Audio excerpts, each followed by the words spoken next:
Kia ora and welcome to Tarmac. I am Dave.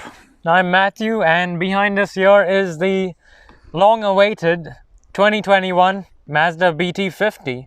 That's right, 10 years in development, but now this is the third generation BT-50. Come, let's take a look at this. Okay, so the BT-50 first came into production in 2006, and it very much was underpinned by the very well and very popularly known Ford Ranger.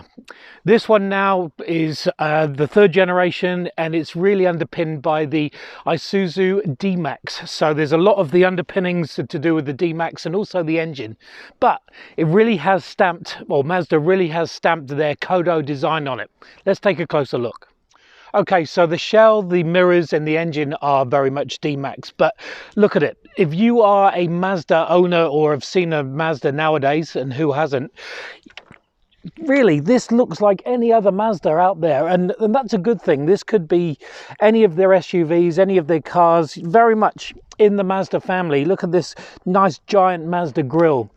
LED headlights, plenty of actually wading depth. Actually, it's 800 millimeters, but it's really sits high off the ground. But that's the only difference, really. This is a Mazda, and that's a good thing. Round the side, it's a shade over 5.3 meters long. It's 1.8 meters tall and actually 1.8 meters wide. So it's sort of, you can tell the dimensions are there, and actually you can see. Anyway, moving on. The wheels here are 18 inches, so plenty of that, and plenty of rubber on here because you are going to go off-road. Well, hopefully you're going to go off-road, and this is capable of going off-road. It's very utilitarian, very Mazda utilitarian. So Mazda luxury with utilitarian stuff. I like you saying the word utilitarian. Don't get me started on Matthew's GTI stuff, by the way. Look, plenty of rubber. It's all four-wheel drive in this one. This is the limited model, and you know, some chrome accents just to give you that upmarket feel. The other thing is, look at these big running boards. Help somebody of my size and stature to get inside, which we will do in a minute. Round the back. Okay, admittedly, there's not much styling around the back. I mean, it is a Ute after all. The lights here are bulbs, so no LEDs around the back here, but it does have lots of, actually we'll get to that in a moment, but 20 different safety features, including blind spot and stuff like that, and reversing. The rest of it, like I said, pretty utilitarian, pretty strong back here. This one comes with the canopy. It's like an aftermarket canopy from actually Utes, so there you go. But lifting up here and going in here, what you've got is a payload of just under 1.1 tons, which is actually quite nice, and actually plenty of room for your dog and I don't know what other things people put inside the back here. Let's take a look under the bonnet. Under this bonnet, which believe me is very, very heavy, is a 3-litre turbocharged diesel that gives you 140 kilowatts of power, 450 newton meters of torque. It sips its diesel at 7.7 litres per 100 and also has a 3.5 ton towing rating. So pretty hefty, and it's going to need it for towing this stuff around. Speaking of something that's very utilitarian, but also kind of Kodo designed, Matthew's inside and he'll show you what's going on in there. Well, there's probably not much Kodo design that's gone into me, but there's definitely some that's gone into this interior. I can tell you that. It's very, very Mazda on the inside. So what I mean by that is that the quality of the fit and finish is generally quite good. If you shake things about, they're generally not going to shake. The stuff you touch is quite soft too. So up here you've got some soft sort of leather look plastics, some more soft touch materials, and the seats, of course, very nice leather, soft again, and finished in this brown color. You can also have it in black, but this brown adds a touch of contrast to the otherwise black interior, which is pretty nice. This is a Ute, so it is utilitarian. I think we're trying to break a world record in terms of saying that, but it is also practical. So you get one glove box up there, you get one glove box down there, and of course you get plenty of space in the door bins. You get plenty of space, actually very deep cup holders here. There's some storage space underneath there, and of course space for your phone over here. Continuing with the center console, the middle here is actually finished in piano black plastic and hides all the buttons that you need. because this is a more premium Ute, firstly you get heated seats, which are quite cool. You get park assist, you get hill descent control, and of course you can switch here between the 2-wheel drive and 4-wheel drive modes, which is pretty cool too. The general finish as well of those buttons here, really nice, and the infotainment screen actually reminds me of Mario Kart or some other kind of video games. Just listen to this.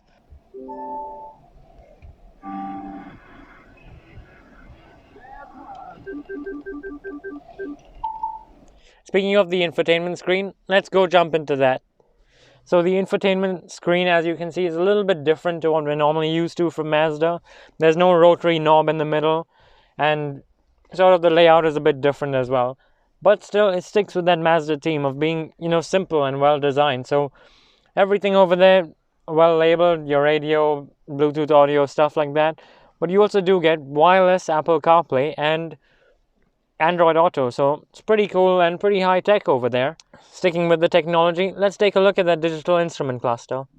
As you can see, the instrument cluster is a mix of traditional and modern, so you get the rev counter and the speed in the analog style, and then you get a digital display in front of you there. Has an image of your BT-50 and all the doors open, how many seat belts are on, all that sort of stuff. Right now the engine isn't on, so we're just sort of on the battery mode, and you can see all the warning lights available to you, and just look at how many safety features there are. There's forward collision warning, there's lane keep assist, there's cross traffic alert. I mean, I lose count literally. It's packed with safety stuff. And it should be. In a car of this size, it really does help you navigating through those tough parking spaces. Cool. Speaking of navigating, the steering wheel is covered in a nice soft leather. Feels really good to hold, and of course makes everything easier because you do get your phone controls over there and your digital instrument cluster and sort of cruise control warnings on this side here. So it's pretty tech packed, just like this car in general. Speaking of other things that are pretty smartly designed is those rear seats, so let's jump in there and take a look. Well, as you can see, there's a heap of room here for storing your stuff, and you can actually even maximize it further by just simply pulling on these tabs, and you can open up both of the seats. So that's a pretty cool feature. And then once you've got them back down, you can hop in, which is an easy task because of these running boards and this massive handle here. And once you're in, actually, you can see plenty of knee room, even for someone like me, a little bit taller than Dave. Plenty of headroom there, and you could pretty easily fit 3 people across the back here, so plenty of stuff going on. Speaking of things that are nice is the way this car drives, both on and off the road, so let's go take a look. Something that's really cool about this BT-50 is the fact that you can remote start, which is great for those cold mornings when you're hot days when you want to either heat or cool the cabin, so that's really cool. What's not so cool is when you want to hop in, switches it off. I don't know, I kind of like the idea of getting into it and then just carrying on, but who knows, that's just me.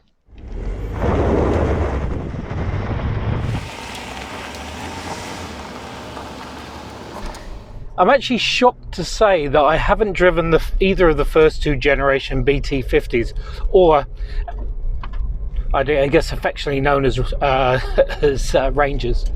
But I must say that I have driven the D-Max, or the Isuzu, and this drives very much like that in a robust sort of go anywhere, do anything style. And we're currently on some pretty rough New Zealand forestry roads, and it's performing nicely. Got it in 4-wheel drive, admittedly, but it just sits nicely, and that's a good thing. Absolutely. And I mean, the D-Max, those are famous for just lasting forever on farms and all sorts of tough environments. So I think Mazda really made the right decision in choosing that for the underpinnings of this BT-50, because it really is a proper go anywhere Ute, and that's exactly what you can expect from this BT-50. You can move from a 2-wheel drive to 4-wheel drive on the fly, and then also stop to go into 2-wheel drive low should you get into the really tough stuff, and this thing will go into the tough places. And I don't know how many people are going to take it into the tough places, because it's so refined when you're sitting in the cabin. It's such a lovely place to be. It's so Mazda, so Kodo. And I mean, the leather and all this stuff in here really makes you feel like you're in a sort of city car, but then, you know, it does have its sprinkling of scratchy plastics and everything, just to remind you that there is ruggedness to it. And when you take it off-road, it's perfectly at home here, as it is on the road, frankly. Yeah, let's get the normal stuff out of the way. Seating position, really good. Seats, very Mazda, very comfortable, very body forming, not necessarily side bolstered. I think if you're going to go really off-road, you are going to get thrown around a fair amount. Steering position, really good. And off-road wise, like I said, you're not getting jarred at all. It's quite surprising, particularly on these these roads have not done well in the winter. As you can hear, my voice is shaking and I'm not nervous. And even though, you know, this is, I guess, a new car, but the fact that this road is actually really rough, you can't see it, but you can hopefully hear it in our voices. And there's no rattles around the cabin, no rattles from the chassis. You know, all that stuff has been screwed together really well and with real quality material. So it does handle this sort of stuff really nicely. It does tend to beep a lot. It's sort of nice and comforting that it does do it every now and again, but it does do it an awful lot. And it's quite protective over itself. And again, that's not necessarily a bad thing, because it is 5.3 meters long, so it is quite big, but I don't know, I would like it to beep less. I guess understandably so. It's a bit of a Porsche Ute, and it's got refinement to it, so, you know, you can understand that why Mazda would make it beep for the sensors all around. But also, what I find kind of weird is every time you shut the door, even if the key is not in the car, it tends to beep at you, so I can't really figure that one out. We're now on normal tarmac, and again, really turns ultra smooth. Really such a nice, pleasant drive. Visibility is good, big mirrors, and also just your lane keep assist comes into play.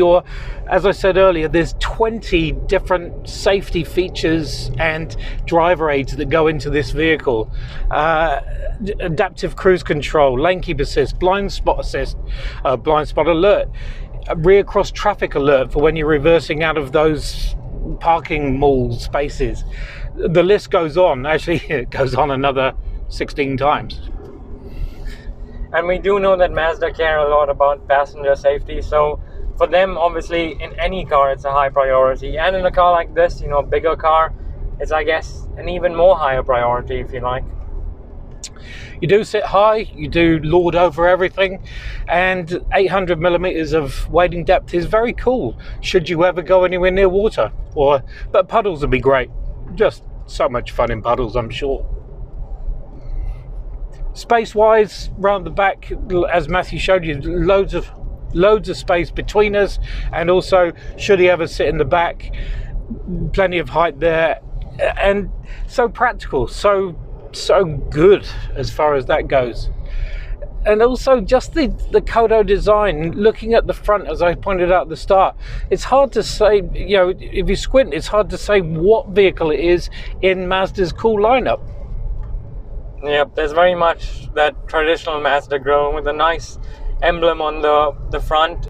To use our favorite word, utilitarian. It's Mazda, but they remember that, you know, this is still a Ute in its essence. So everything they've done has been adding a touch of luxury and adding a touch of Mazda to a Ute, which is nothing wrong with that. They've put together a really good recipe and it's made something really nice. And it's good that they've associated themselves, as many car companies are now, or vehicle manufacturer companies are, joining forces to get the best out of each of brand and make sure that they can get a really good offering across the board.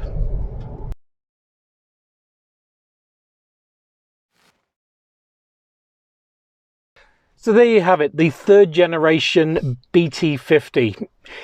Yes, it's underpinned by something that's very utilitarian, but it's also stylish. It's Mazda style, it's Kodo style, and honestly, if you not closed your eyes, but if you if you looked around, you'd go, I'm in a Mazda, and you are in a Mazda, but it just drives so well and will go virtually anywhere, I'm sure. It definitely is in a different class of youth. It's got a touch of luxury, a touch of utilitarianism, and a touch of Mazda. And who can complain about that? Exactly.